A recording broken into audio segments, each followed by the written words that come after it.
Hi, I'm Levi. I never thought I'd be telling this story, but sometimes life throws you curveballs you never see coming.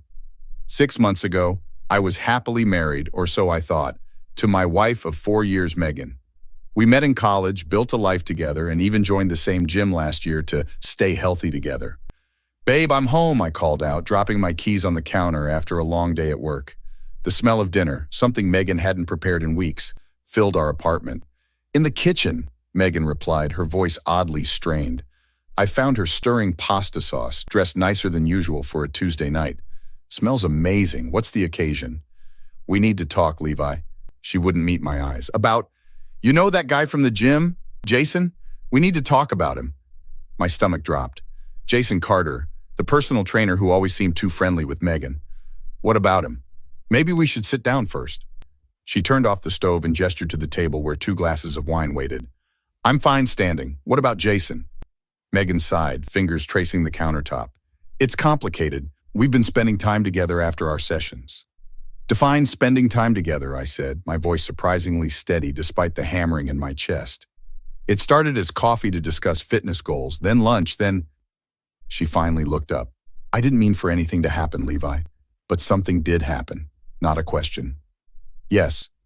One word, so simple, yet it shattered everything. "How long?" "2 months." "2 months?" I repeated, incredulous. 2 months of lying to my face every day? I wasn't sure what I wanted. I was confused, and Jason was— What? What was Jason that I'm not? He listens to me. He asks questions about my day, about my feelings. I listen. I've always listened. "No, you hear me, but you don't listen," Megan snapped. "When was the last time you asked about my promotion? Or remembered I hate cilantro? Or noticed I changed my hair?" "Your promotion? The one you celebrated with him instead of me?" I countered. "And your hair? I complimented your highlights last week? That was 3 weeks ago, Levi, and you only noticed because I pointed it out. So this is my fault? I'm to blame for you cheating?" "I'm not saying that, but relationships are two-way streets. And infidelity is a dead end," I shot back. "You didn't come to me with your concerns. You went straight to him. Because he actually sees me. With you, I'm just furniture, something that's always there."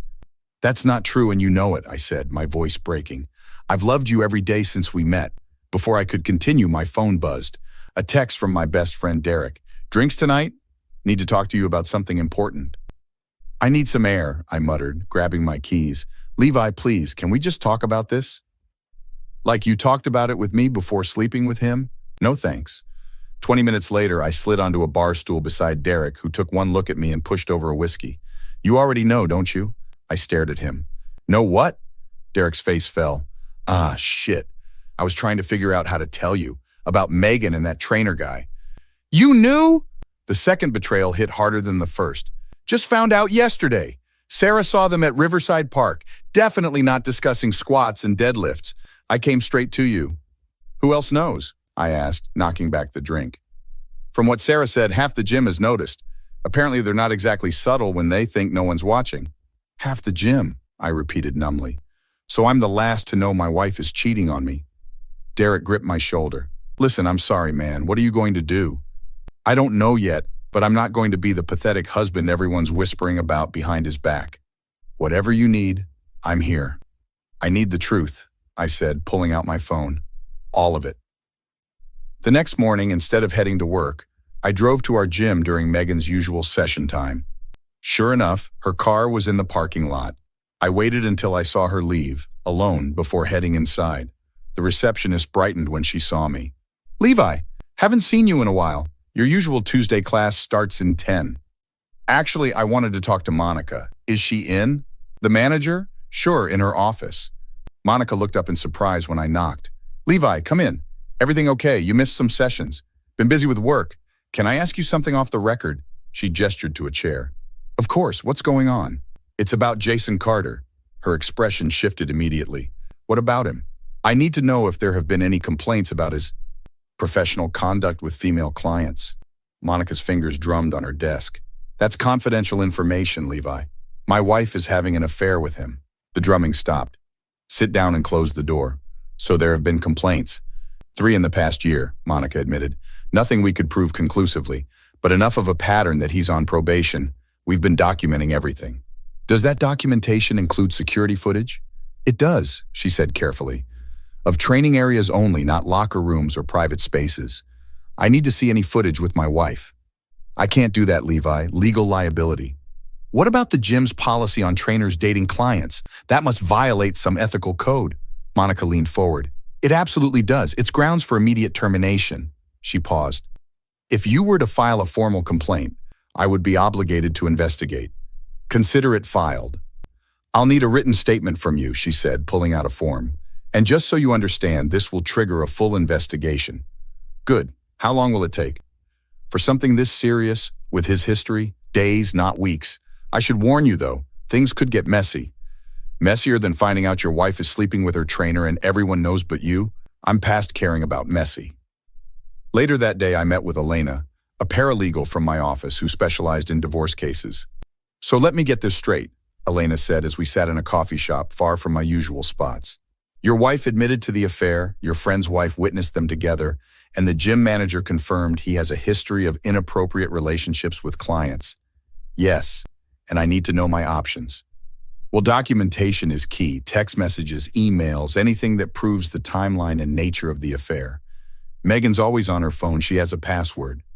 Do you have access to your phone bill? That would show call and text frequency, though not content. I can get it, I said. What about divorce proceedings? Elena stirred her coffee thoughtfully. Given what you've told me, you have a strong case if you live in a fault state.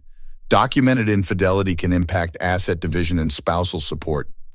I don't want her money. I want the truth exposed. That can be arranged through the discovery process, but Levi, are you sure you don't want to try counseling first? She didn't just betray me, Elena. She humiliated me. Everyone knew but me. As we continued talking, a familiar voice called out, Levi, hey man. I turned to see Rob, another gym regular.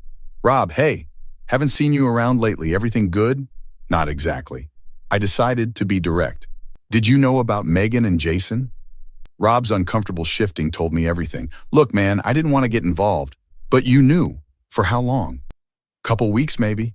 They weren't exactly hiding it. After you'd leave, they'd be all over each other in his car. My hands clenched around my cup. His car, in the gym parking lot. Yeah, man, I'm sorry. If it helps, a bunch of us thought it was really unprofessional of him. He's done this before. With other married women. At least 2 that I know of. There's even a betting pool on how long before he gets fired. A betting pool? My voice rose. People were placing bets while my marriage fell apart? Rob had the decency to look ashamed. It wasn't like that. It was more about Jason finally facing consequences. The guy's a predator, man. He targets vulnerable women, makes them feel special. And Megan fell for it. Hook, line, and sinker, but listen, not everyone's laughing. Most people think he's scum. That night, I accessed our phone records. Hundreds of texts, dozens of calls, all while I was at work or asleep. I forwarded everything to Elena, then called Derek. I need one more favor, I told him. Tomorrow, I'm confronting them both. The next evening, I walked into the gym during Megan's session time. She was with Jason in the corner, laughing as he positioned her arms for a stretch. Neither noticed me approaching. Working on flexibility? I asked loudly. That's ironic. They sprang apart. Megan's face drained of color. Levi, what are you doing here? Apparently, I'm interrupting. I turned to Jason. Don't stop on my account. You weren't concerned about my presence before. Jason straightened, all professional confidence now. Listen, man, this isn't the place. For what? Honesty, respect, basic human decency? I agree, but apparently this gym is the perfect place for sleeping with married clients. People were staring now. Good. Levi, please, Megan hissed. Can we talk about this at home? Like you talked about it with me before starting this?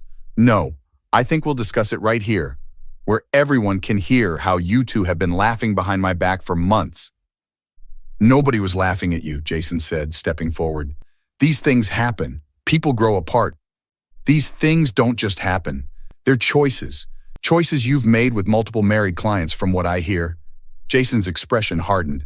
You should leave before you say something you regret. Regret? That's rich coming from the guy violating his professional ethics code. Does management know you're on your 4th inappropriate relationship with a client? Should we ask Monica to join us? You're making a scene, Jason warned, lowering his voice. This isn't good for anyone, especially not Megan. Oh, now you're concerned about what's good for my wife? Where was that concern when you were texting her at 2 a.m.? You checked my phone? Megan gasped. Phone records, I corrected.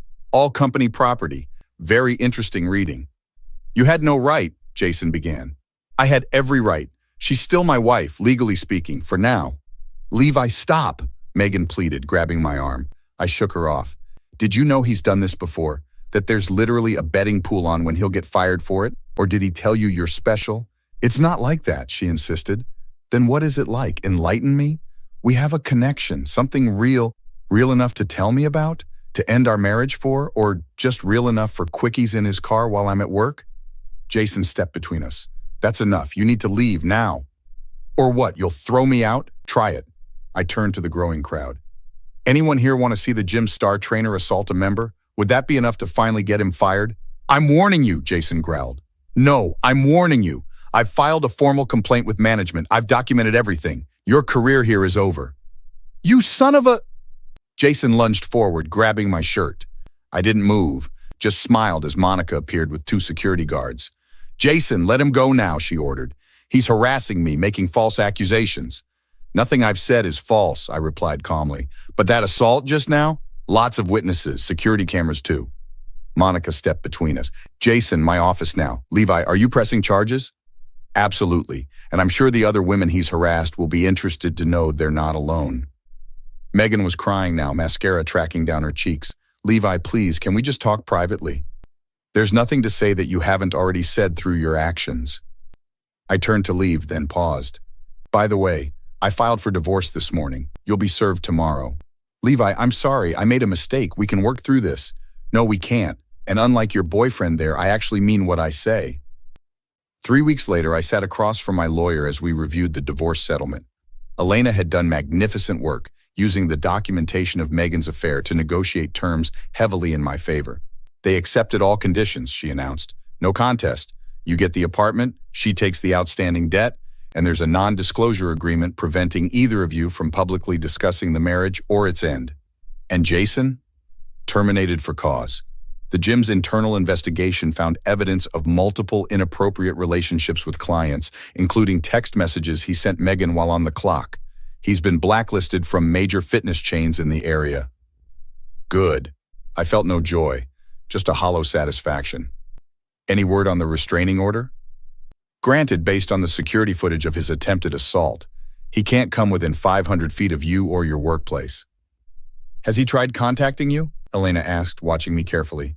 Twice, once to threaten me, once to apologize. I recorded both calls. Smart, that violation of the order will strengthen our case if he tries anything else. A knock at the door interrupted us. Derek poked his head in. All done? The others are waiting. I gathered my papers. All done. At a nearby restaurant, Sarah, Rob, Monica, and Elena had grabbed a table. This unlikely group had become my support system through the ordeal. To new beginnings, Monica toasted as I sat down. And to friendship, added Sarah, the real kind where people tell you the truth even when it hurts. Speaking of truth, Derek said, Megan called me yesterday, begged me to talk to you about giving her another chance. And I told her to respect the restraining order and stop contacting anyone connected to you. Thank you. She seemed desperate, Derek continued. Said she's realized what she threw away. That's the thing about valuable things, I replied. You don't realize their worth until they're gone. Jason's applying at Horizon Fitness across town, Monica informed us. I made a courtesy call to their manager. They were very appreciative. Rob chuckled. Bet he didn't expect his actions to have actual consequences. People rarely do, Elena observed. They think they can compartmentalize their bad behavior. Have you heard from her? Sarah asked gently. She left another voicemail yesterday, crying, apologizing, saying she misses me and made the biggest mistake of her life. And how do you feel about that? Monica asked. Honestly, nothing. The moment she said we need to talk about him, our marriage was over. I just didn't know it yet. Any regrets about how you handled it? Derek questioned. I considered this. No, I could have raged, destroyed property, made threats. But what would that accomplish? This way, they face the natural consequences of their actions, and I keep my dignity. To dignity, Rob toasted, raising his glass. And to second chances, Sarah added. Not with her, but with someone who deserves you. Later, walking home to my apartment, mine alone now, I reflected on the whirlwind of the past month. The pain had subsided to a dull ache, and in its place grew something unexpected, pride, not in losing my marriage, but in how I'd handled its dissolution, with truth, transparency, and without compromising my principles. My phone buzzed. Megan calling again. I declined and blocked the number permanently.